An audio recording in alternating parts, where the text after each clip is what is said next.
The sound of expensive silverware against fine china created a delicate symphony at La Serenata, where power sat comfortably between marble columns and soft candlelight.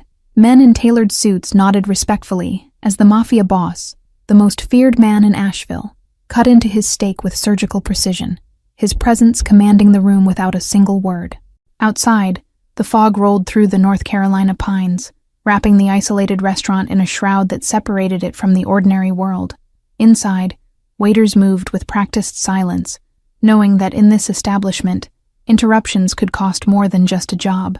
The boss's bodyguards stood at strategic points throughout the dining room, their eyes constantly scanning for threats while 3 businessmen at his table pretended to enjoy their meal. Their laughter never reached their eyes, their wine glasses never emptying too quickly. The negotiations had gone well, another territory secured without bloodshed, another handshake worth millions. All business as usual for the crime empire. His reputation for calculated violence and unwavering resolve had grown into a shadow that stretched across the entire state. A sudden change in the air's pressure made him look up, his instincts honed by years of sensing danger before it materialized. The restaurant's heavy wooden door had opened, bringing with it a gust of cold mountain air and something entirely unexpected. A small figure stepped into the warm glow of La Serenata, drawing confused glances from the wealthy patrons who were accustomed to exclusivity. The child couldn't have been more than 7 years old, her dress rumpled from what appeared to be a long journey. The maitre d' moved quickly to intercept this clear violation of the restaurant's unspoken rules, his professional smile strained at the edges. The girl ignored him completely, her eyes locked onto the boss with uncanny certainty. She walked directly toward his table, her steps leaving small wet prints on the polished floor, evidence of a desperate journey through the evening dew. The businessmen shifted uncomfortably, uncertain how to react to this unprecedented breach of protocol. The boss's closest guard moved to block her path, but something in the girl's determined expression made the boss raise his hand slightly, a gesture that froze everyone in mid-motion. The guard stepped back immediately, trained to recognize commands that required no words. The girl approached until she stood directly beside his chair, her eyes never wavering, showing neither fear nor the innocent hesitation one would expect from a child. With surprising boldness, she reached out and grabbed the sleeve of his custom-tailored jacket. "Your men just kidnapped my mom," she said, her voice steady despite its softness, cutting through the ambient noise of the restaurant like a blade through silk. The words hung in the air, dangerous and impossible to ignore. The boss studied her face carefully, noting the slight tremble in her lower lip that betrayed the courage it took to approach him.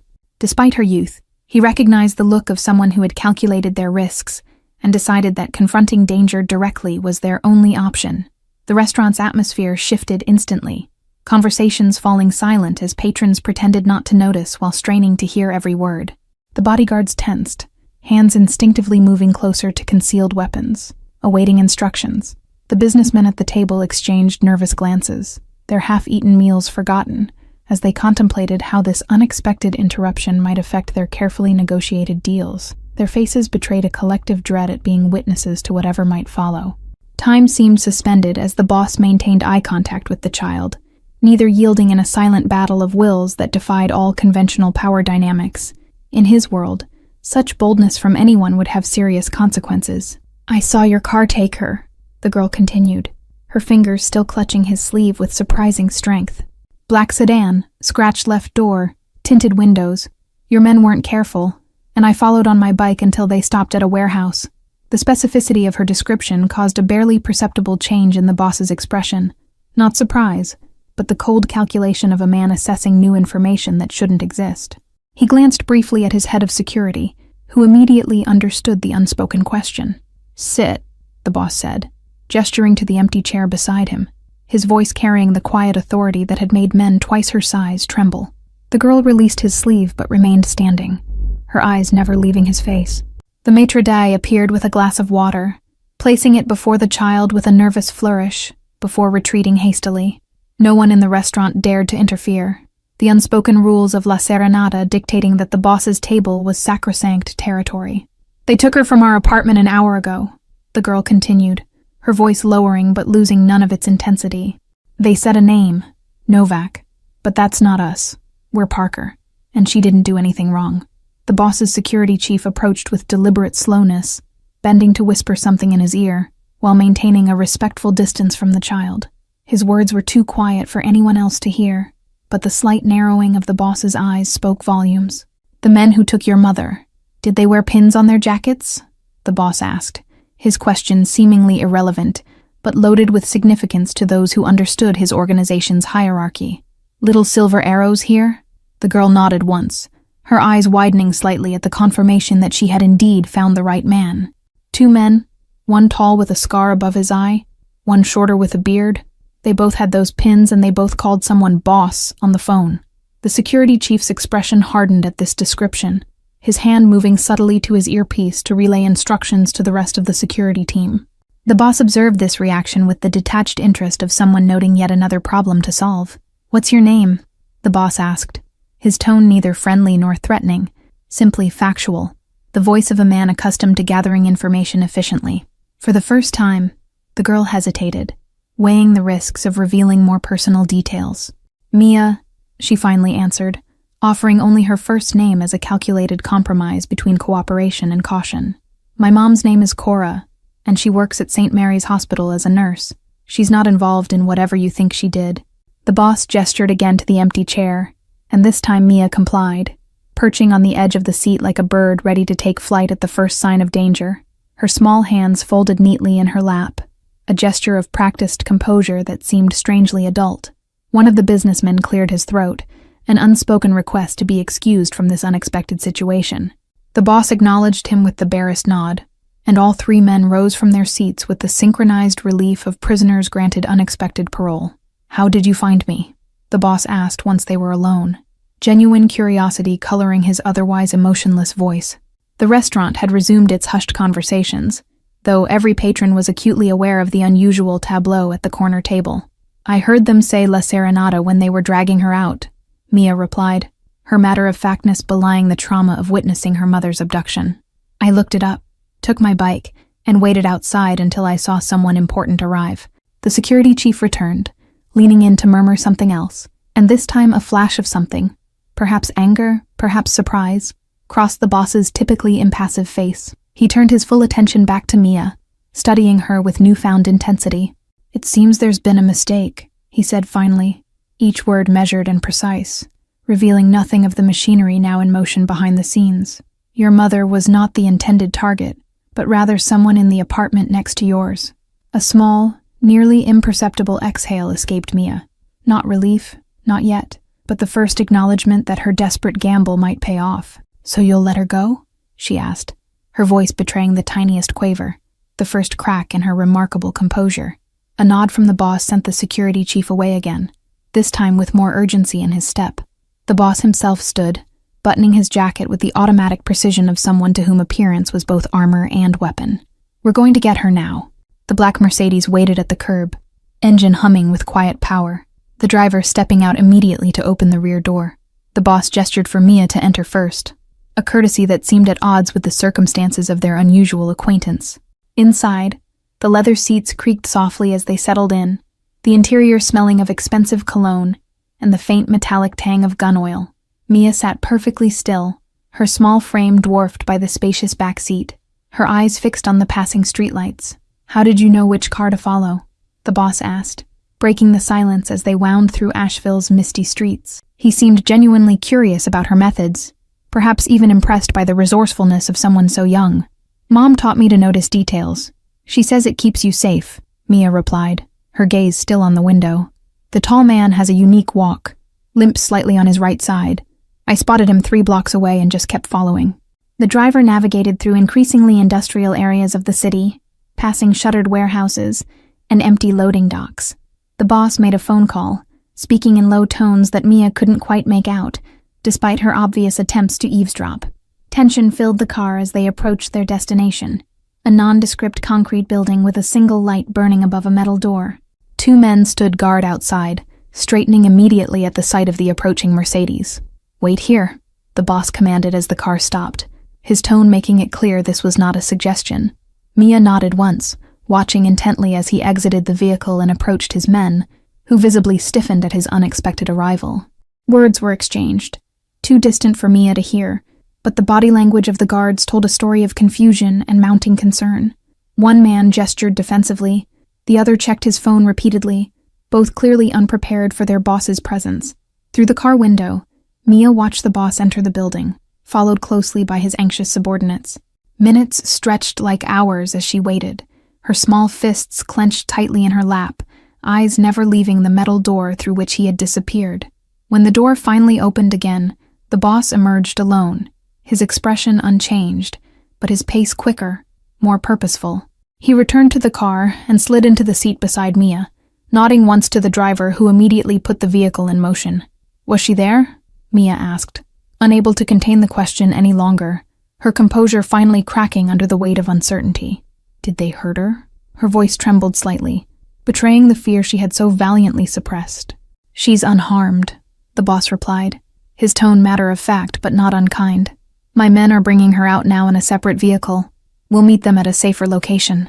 He studied Mia's reaction carefully, noting the skepticism that flashed across her young features. As if sensing her doubt, he added, "I gave explicit orders that she's to be treated with respect." Something in his voice suggested that disobedience to these orders would have consequences too severe to contemplate, even for a child's imagination. The car turned onto a narrow road leading away from the industrial district, climbing slightly into the wooded hills that surrounded Asheville. Mia's tense shoulders relaxed incrementally with each mile that passed, distance creating a buffer between them and danger. They arrived at a small clearing where another black car was already waiting, its headlights cutting through the misty darkness. Before their Mercedes had fully stopped, Mia was straining against her seatbelt, eyes searching desperately for confirmation. The rear door of the other vehicle opened, and a woman emerged, disheveled but moving under her own power. Even in the dim light, the resemblance between mother and daughter was unmistakable. The same determined set of the jaw, the same watchful eyes. Ignoring the boss completely, Mia flung open her door and ran to her mother, who dropped to her knees to catch her daughter in an embrace that spoke of terror and relief in equal measure. They clung to each other, forming a small island of connection in the night. The boss observed the reunion from a respectful distance, his face betraying nothing of his thoughts, as he watched this brief moment of vulnerability. Only the slight loosening of his tie indicated any emotional response to the scene unfolding before him. Cora stood slowly, keeping Mia pressed against her side, her protective stance making it clear that she would not let her daughter out of her reach again. Her eyes met the boss's with a complex mixture of gratitude and wariness that acknowledged their unusual circumstances. "Thank you," she said simply, her voice steady despite the ordeal she had just endured, her dignity intact even with her hair disheveled and a small tear in her nurse's uniform. The words carried the weight of reluctant debt, one she never expected to owe. The boss inclined his head slightly, accepting her gratitude with the same detached precision he applied to all transactions. "A mistake was made," he replied, the admission unusual from a man who rarely acknowledged errors. "I correct my mistakes." He gestured toward the Mercedes, an invitation rather than a command this time. "I'll have you taken home safely," he said, his tone businesslike but lacking the cold edge that typically characterized his interactions. "My men will not bother you again." Cora hesitated, clearly weighing the risks of accepting further assistance against the practical reality of being stranded in the woods after dark. Mia tugged gently at her mother's hand, a silent signal of trust that tipped the balance toward pragmatism. The drive back into Asheville proceeded in silence, the interior of the car electric with unspoken questions and tentative relief. The boss made a brief call, his voice too low to be overheard, but his instructions resulted in a subtle change of direction. Instead of heading toward the apartment building where Cora and Mia lived, the driver took them to a small hotel on the outskirts of town, its modest exterior belying the security measures visible to a trained eye. The boss noted Cora's questioning look, but offered no explanation. "You'll stay here tonight," he said, as the car stopped, his tone making it clear this was not negotiable. "Your apartment is being watched by Novak's people, the ones who were actually looking for your neighbor." The revelation hung in the air between them. Cora's expression hardened at this new information, her arm tightening protectively around Mia's shoulders. "Who exactly is after my neighbor, and why am I caught in the middle?" she asked, her voice low enough that Mia couldn't hear the edge of fear beneath it.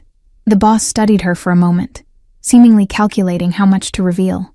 "Your neighbor works for the district attorney's office, handling evidence for certain high-profile cases," he explained with clinical detachment. "Not everyone wants those cases to proceed." Understanding dawned in Cora's eyes as she processed the implications, pieces falling into place with terrible clarity. "And because we share a back entrance to the building, your men grabbed the wrong person," she concluded, her voice steady despite the revelation. "My competitor's men," the boss corrected, a subtle but significant distinction in his world. "I'm not in the business of kidnapping legal assistance." His tone carried a hint of professional affront, as if the very suggestion offended his sense of criminal ethics. The hotel room was simple, but clean, with 2 beds and heavy curtains already drawn against prying eyes. A small suitcase sat on the dresser, containing essentials that somehow matched Cora and Mia's sizes exactly, a detail that clearly unsettled Cora. "How did you know?" she began, but the boss cut her off with a slight wave of his hand. "My business requires attention to detail," he said, offering nothing more as he placed a card on the nightstand with a single phone number written in precise handwriting. "If there's trouble, call this number," he instructed, already moving toward the door with the smooth efficiency of someone accustomed to leaving situations once they've been resolved to his satisfaction. "The room is paid for 3 nights. Stay until I send word it's safe." Before exiting, he paused, turning slightly to address Mia, who had remained unusually quiet throughout the exchange. "You showed remarkable courage tonight," he said, his tone softer than Cora had yet heard. "Your mother should be proud." With that, he was gone, the door closing softly behind him as mother and daughter stood in the silent room, processing the strange turn their lives had taken in the span of a few hours. Outside, the black Mercedes disappeared into the night, its mission complete. 3 days passed in the anonymous safety of the hotel room, Cora and Mia venturing out only for brief walks around the perimeter of the property. The desk clerk never asked questions, but always nodded respectfully, as if they were expected guests of high importance. On the morning of the 4th day, a different black car arrived, this one driven by a woman whose professional demeanor suggested law enforcement rather than criminal enterprise. She delivered an envelope containing keys to a new apartment across town and documents for a transfer to a different hospital. "Your former residence has been compromised," the woman explained with clinical detachment, avoiding any mention of the boss or his organization. "These accommodations have been arranged for your security." The implication that refusal wasn't an option hung in the air. Cora accepted the envelope with a mixture of resignation and relief, understanding that this strange protection came with strings attached. Strings she couldn't yet see but would eventually feel. Mia watched the exchange with the solemn calculation of a child who had grown up too quickly. The new apartment was larger than their previous home, located in a secure building with a doorman and security cameras in the lobby. Fresh groceries filled the refrigerator, and the closets contained clothing in their exact sizes, another unsettling demonstration of thoroughness. "Do you think he's watching us?" Mia asked that evening as they ate dinner at their new kitchen table, her voice carrying the peculiar blend of fear and fascination that children sometimes develop toward powerful figures. "Is that why he knows everything about us?" Cora considered her answer carefully, balancing honesty against her daughter's need for security. "I think he makes it his business to know things," she finally replied, "but that doesn't mean he's focused on us specifically." The reassurance felt hollow, even as she spoke it. 2 weeks passed in relative normalcy, Cora adjusting to her new position at the hospital while Mia adapted to a different route to school. The events of that night began to take on the quality of a shared nightmare, vivid but increasingly distant from their daily reality. Then one evening, as Cora was leaving her shift, a black Mercedes pulled alongside her in the parking lot, the rear window lowering to reveal the boss's impassive face. "Get in," he said simply, the words somewhere between request and command. "There are matters to discuss." Cora hesitated only briefly before complying, her instincts telling her that this man had not gone to such lengths to ensure their safety, only to harm her now. The car glided through traffic toward La Serenata, the restaurant where everything had begun. The dining room was empty save for a single table in the corner, set for 2 and illuminated by candlelight.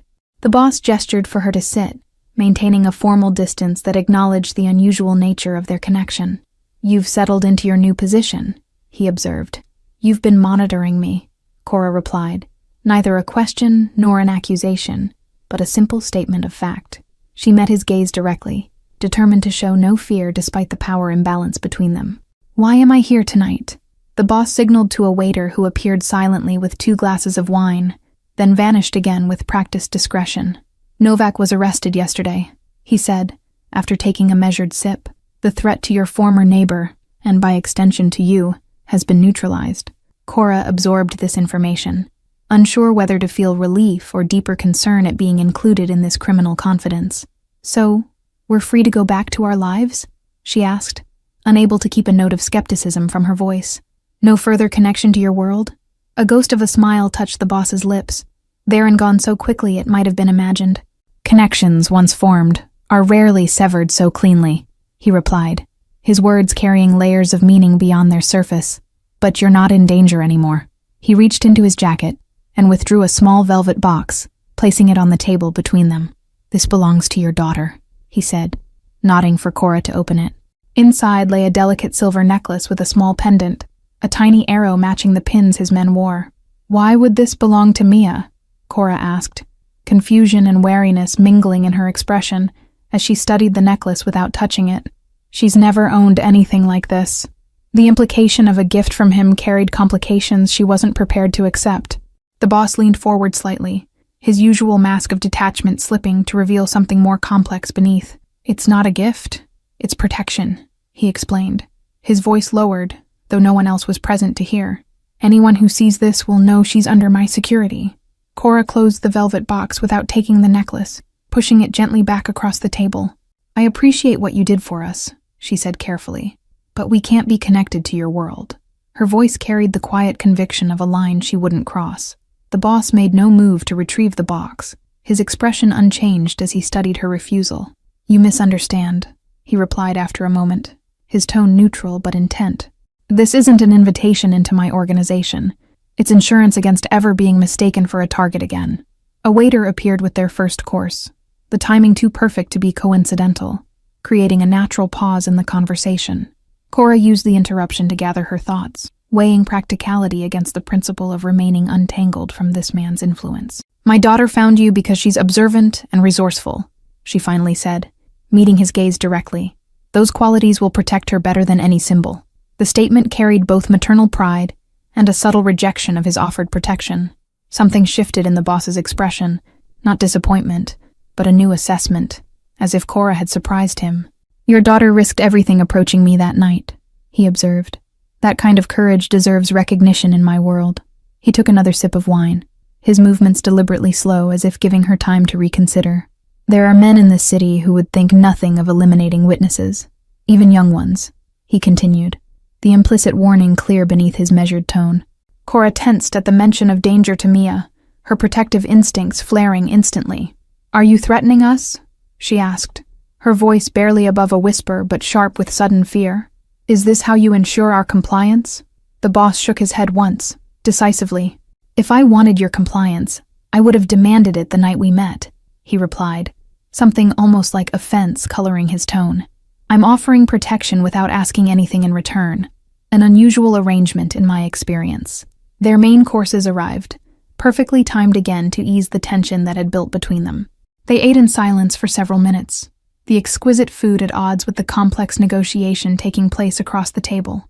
"Why?" Cora finally asked, setting down her fork to focus entirely on him. "Why invest in our safety when we're nothing to your organization?" The question hung between them, direct and unavoidable. "What possible value do we have to someone like you?" The boss considered her for a long moment before answering, his customary calculation giving way to something that might have been honesty. "Your daughter's actions that night, they reminded me of someone I once knew," he admitted, the personal revelation clearly unusual for him.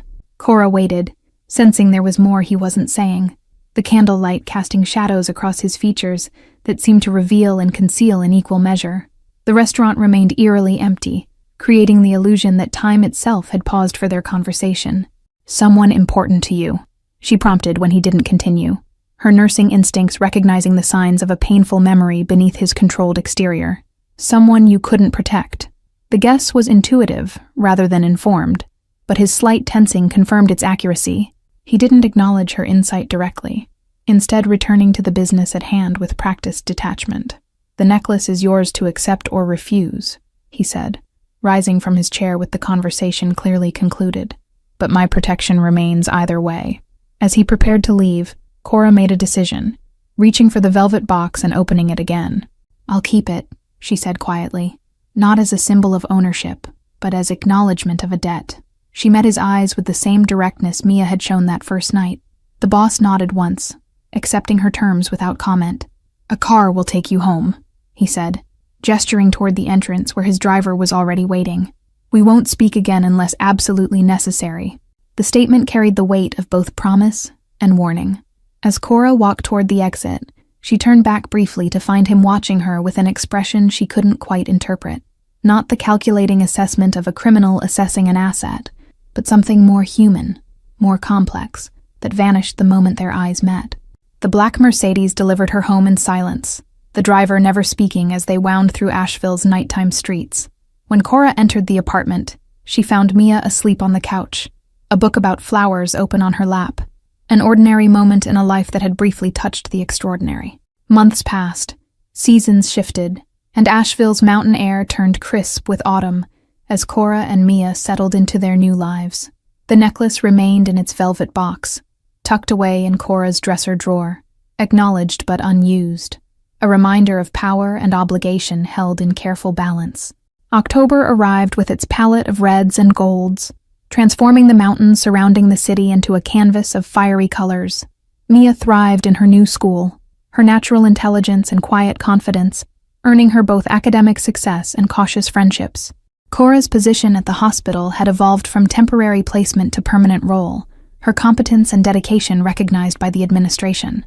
The night shift suited her, allowing more daytime hours with Mia and gradually erasing the dark circles that had lingered beneath her eyes since the abduction. On a particularly beautiful Saturday, they ventured to a small farmer's market on the outskirts of town, enjoying the simple pleasure of selecting fresh apples and handmade bread. Neither noticed the black sedan parked discreetly across the street, its windows tinted against curious glances. It was Mia who spotted him first, the boss, standing alone at a flower vendor's stall, examining a bouquet of white lilies with unexpected attentiveness. He wore no tie, his collar open at the throat, looking almost ordinary in the autumn sunlight despite the two men maintaining a respectful distance behind him. "Mom," Mia whispered, her hand tightening around Cora's with instinctive caution. "He's here."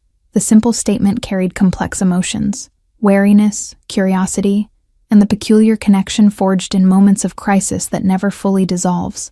Cora considered walking away, pretending they hadn't seen him, but something in Mia's expression, a need for closure perhaps, or simple curiosity, made her pause. With a reassuring squeeze of her daughter's hand, she guided them toward the flower stall, approaching not with fear, but with cautious acknowledgement. The boss sensed their presence before turning, his posture shifting subtly in recognition, though his expression remained neutral as they stopped beside him. "Good morning," he said simply, no surprise in his voice, as if their paths crossing in this peaceful setting had been entirely expected. "Do you like flowers?" Mia asked directly, her bluntness reminiscent of their first encounter, though this time curiosity rather than desperation drove her question. The vendor busied himself with another customer, intuitively giving them privacy. A flicker of something, amusement perhaps, or approval, crossed the boss's face at her directness. "I appreciate their honesty," he replied, his answer surprisingly thoughtful as he gestured toward the lilies. "They make no pretense about their nature or purpose." Cora watched this exchange with quiet assessment, noting the absence of fear in Mia's demeanor and the unusual patience in the boss's response. "We haven't used the necklace," she said after a moment, her tone conversational, but carrying the weight of unresolved business between them.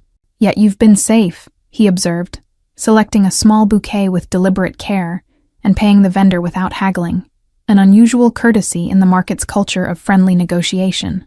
That was the intended outcome, regardless of methods. The three of them moved away from the stall, walking along the market's perimeter, where conversation could occur more privately. Mia, sensing the need for adult discussion, drifted slightly ahead, examining displays while staying within her mother's sight. "You've been watching us," Cora stated, not a question but a confirmation of what she had suspected during these months of apparent normalcy. She kept her voice even, free from accusation but firm in establishing boundaries. "Monitoring our new lives." The boss nodded once, neither apologetic nor defensive about the surveillance. "Protective measures," he clarified, his gaze following Mia as she examined a display of handmade wooden toys. "Minimal intrusion, maximum security, a balance I thought you would prefer." They walked in silence for several steps, the morning sunlight casting their shadows side by side on the pavement. a temporary alignment of worlds that normally existed in separate orbits. Around them, families shopped and vendors called their wares, the ordinary Saturday continuing undisturbed. "Why are you really here today?" Cora finally asked, her question cutting through the pretense of coincidental meeting. "You don't seem like a man who browses farmers' markets without purpose." The observation was delivered with the same directness her daughter had demonstrated.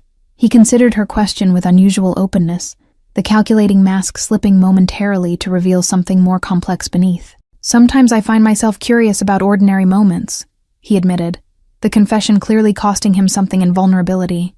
"The lives that continue undisturbed by my world." Cora absorbed this unexpected revelation, recalibrating her understanding of this man who had entered their lives through violence, yet maintained connection through a strange form of honor. "Are there many ordinary moments in your life?" she asked, the question gentler than she had intended. "Fewer than I once believed possible," he replied after a thoughtful pause, his gaze distant as if seeing beyond the market to something only he could perceive. "Power creates isolation, a fact they don't mention when you begin acquiring it." Mia returned to them, holding a small carved bird that had caught her fancy, oblivious to the weight of the conversation she had interrupted. The boss examined her find with surprising attentiveness, commenting on the craftsmanship with genuine appreciation rather than performative interest. As they prepared to leave the market, the boss handed the bouquet of lilies to Cora with a gesture that somehow avoided both romantic implication and power assertion. "For your home," he said simply, no significance beyond appreciation for your daughter's courage that night. Cora accepted the flowers with careful neutrality, maintaining the delicate balance they had established. "Thank you for the conversation," she replied, her words chosen to acknowledge the rarity of their peaceful interaction while setting no expectation for its repetition. Before they parted, the boss crouched slightly to meet Mia at eye level, his movement causing his security detail to tense visibly before relaxing at his subtle hand signal. "You once found me when professionals couldn't," he said, his tone carrying unusual respect. "That's a rare talent." Mia studied him with the unfiltered curiosity of childhood, seemingly unaffected by the power he wielded in the adult world. "Would you have found my mom if I hadn't come to the restaurant?" she asked, the question cutting to the heart of what remained unresolved between them. He considered her question with surprising seriousness, giving her the respect of an honest answer rather than a comforting falsehood. "No," he finally said. "I wouldn't have known about the mistake until much later." The admission carried the weight of accountability rarely displayed in his world. "Then we're even," Mia declared, with the straightforward logic of a child, extending her small hand, as if to seal a business arrangement. "You helped us. We helped you fix your mistake." The simplicity of her assessment brought a rare, genuine smile to the boss's face. He shook her hand with formal gravity, treating the gesture with the same respect he would show to his most important business associates. "A fair assessment," he agreed, rising to his full height and nodding once to Cora in acknowledgement of the unusual bond that now existed between them. As they walked away, Cora noticed Mia's thoughtful expression, the wheels of her active mind visibly turning. "He seems less scary in the daylight," her daughter finally observed, her perception cutting through appearance to essence with characteristic insight. "Power looks different depending on where you're standing," Cora replied carefully, guiding them toward their car, while resisting the urge to look back at the man who remained watching their departure. "Sometimes it protects, sometimes it threatens. Often it does both simultaneously." That evening, as Cora arranged the lilies in a crystal vase, a surprising inclusion in their new apartment's furnishings, she found herself contemplating the strange intersection of their lives with a man whose name they still didn't know. The flowers seemed incongruously delicate against the weight of their shared history. Mia appeared in the kitchen doorway, watching her mother with the quiet assessment that had become more pronounced since the night of the abduction. "Are we friends with him now?" she asked, the question containing layers of complexity beyond her years. "Not friends," Cora answered thoughtfully, selecting her words with care, "but not enemies either. Sometimes life creates connections that don't have simple names." She adjusted the flowers, buying time to find the right explanation for their unusual situation. Mia nodded, seemingly satisfied with this nuanced answer, where another child might have demanded clearer boundaries. "Like how you can dislike someone but still respect them," she suggested, demonstrating the emotional intelligence that had guided her through their ordeal. Later that night, after Mia had gone to bed, Cora retrieved the velvet box from her dresser drawer, opening it to examine the necklace in the soft lamplight. The silver arrow pendant caught the light, transforming from symbol of ownership to emblem of strange protection. With decision born of pragmatism rather than surrender, she fastened it around her neck, the weight of the pendant resting against her collarbone, like a tangible reminder of worlds colliding. Not acceptance of his authority, but acknowledgement of an unusual alliance formed through crisis and resolution. The following morning, she wore the necklace to her shift at the hospital, tucked discreetly beneath her scrubs, but occasionally visible when she leaned forward. By midday, she noticed subtle changes in how certain patients with distinctive tattoos addressed her. Increased respect, careful courtesy, eyes lingering on the pendant with recognition. A week later, a delivery arrived at the hospital. A small potted orchid with no card but exquisite care instructions. The message was clear without words. He had noticed her decision and acknowledged it with characteristic subtlety, maintaining the delicate balance between protection and interference. 2 months passed in peaceful routine, autumn deepening into winter as Asheville prepared for the holiday season. Cora wore the necklace consistently now, though never with Mia present. A private decision she maintained for reasons she couldn't fully articulate even to herself. December arrived with a gentle snowfall that transformed Asheville into a postcard-perfect mountain town, white-dusted pines and twinkling lights creating an atmosphere of peaceful celebration. Cora and Mia established new holiday traditions in their apartment, baking cookies and decorating a small tree placed strategically in the window. The necklace had become a habit now, neither a statement nor a surrender, but simply part of Cora's daily routine. Protection integrated so seamlessly into normal life that its significance had almost faded from conscious thought. Almost, but not entirely. On Christmas Eve, Cora's shift ended early, the hospital quieter than usual, as patients who could be discharged had gone home to families and celebrations. She walked through the parking garage with keys in hand, lost in thoughts of the small gifts waiting to be wrapped once Mia went to sleep. A figure stepped from between parked cars. Not the boss, but a man with cold eyes and a knife held low against his leg, his intentions clear in his focused movement, and the way he blocked her path to the exit. "The necklace," he demanded, his voice rough with either drink or desperation. "Give it now." Recognition flashed in his eyes as the pendant caught the fluorescent lighting, followed immediately by confusion, and then dawning horror as he realized whose protection she carried. He stumbled backward, knife lowering, mouth forming words that never emerged as a black car pulled alongside them. The boss stepped out unhurriedly, his presence transforming the parking structure's atmosphere without a word spoken. The would-be attacker paled visibly, dropping the knife with a metallic clatter that echoed through the concrete space. "I didn't know she was yours," he stammered, backing away. "She isn't mine," the boss corrected with dangerous softness, his gaze never leaving the man's face. "She's under my protection, a distinction you would be wise to remember." The simple statement carried such weight that the attacker seemed to physically shrink beneath it. A slight nod from the boss sent 2 men emerging from the car to escort the attacker away, their grip professional and discreet, their actions requiring no explicit instructions. Cora watched this efficient handling of threat with complicated emotions. Gratitude mingled with unease at the casual display of power. "You were followed," the boss explained, turning to her with his usual economy of words. "My men intervened when they recognized the threat profile." His tone suggested this was merely business as usual, a minor adjustment in security parameters rather than a life-threatening encounter. Cora's hand moved instinctively to the arrow pendant, understanding now the true extent of the protection it provided.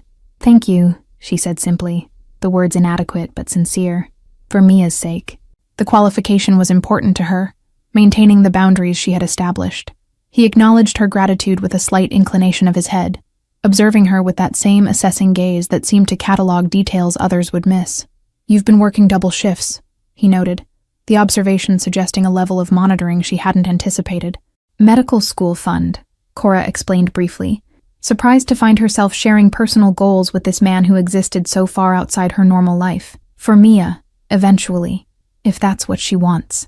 The dream of providing opportunities beyond their current circumstances had driven her exhausting schedule. Something shifted in the boss's expression, not quite softening, but a recognition of shared understanding despite their different worlds. "Education matters," he agreed with unexpected conviction. "It opens doors that can't be forced." The comment hinted at personal experience he didn't elaborate upon. 3 days after Christmas, an envelope arrived at their apartment by courier. containing admission papers to Asheville's most prestigious private school, with Mia's name already filled in, and tuition marked as scholarship, paid in full. No note accompanied the documents. None was needed. Cora's first instinct was refusal. The gesture crossed boundaries she had carefully maintained, creating an obligation she hadn't agreed to accept. Yet watching Mia examine the school's brochure with excited interest, pointing out the science lab and extensive library, she found her resistance wavering. After putting Mia to bed that night, Cora stood at their apartment window, watching snowflakes drift through the glow of streetlights as she contemplated this unexpected development. The necklace weighed against her collarbone, a physical reminder of connections formed through crisis that continued evolving in unexpected ways. Her decision came not through surrender, but through pragmatic assessment of what truly mattered. Mia's future opportunities weighed against pride and independence. With careful deliberation, she placed a call to the number she still remembered, waiting through several rings before he answered. "We accept the school," she said without preamble, her voice carrying both gratitude and boundary setting in equal measure. "But this completes any obligation between us." She needed this clearly established, a ledger balanced and closed, rather than an open account of escalating debt. His response came after a thoughtful pause, carrying unexpected depth beneath its surface simplicity. "Some connections aren't about obligation," he said quietly. "Sometimes they simply exist." The philosophy seemed at odds with the transactional world he inhabited, yet entirely genuine in its delivery. Spring arrived in Asheville with its explosion of dogwood and redbud blossoms, nature's celebration of renewal and possibility. Mia flourished at her new school, her natural intelligence finding challenge and encouragement in equal measure, while Cora watched with quiet pride from the periphery of school events. Occasionally at these gatherings, Cora would notice a black car parked discreetly across the street, or catch a glimpse of one of his men maintaining respectful distance while ensuring their safety. The boss himself never appeared, honoring the boundaries she had established while maintaining the protection he had promised. In those moments, Cora would touch the arrow pendant that had become part of her daily life, acknowledging the strange intersection of worlds that had forever altered their path. Not friends, not enemies, but connected through an experience that defied simple categorization. A reminder that even in darkness, unexpected light sometimes emerges. Thank you for joining us on this journey through the shadows and light of unexpected connections. If you enjoyed this story of courage, protection, and the complex bonds formed in moments of crisis, please take a moment to like this video and subscribe to our channel. Where are you watching from? Let us know in the comments below. Your support means everything and helps us continue bringing these immersive stories to life. Until next time, remember that sometimes the most meaningful connections come from the most unexpected encounters.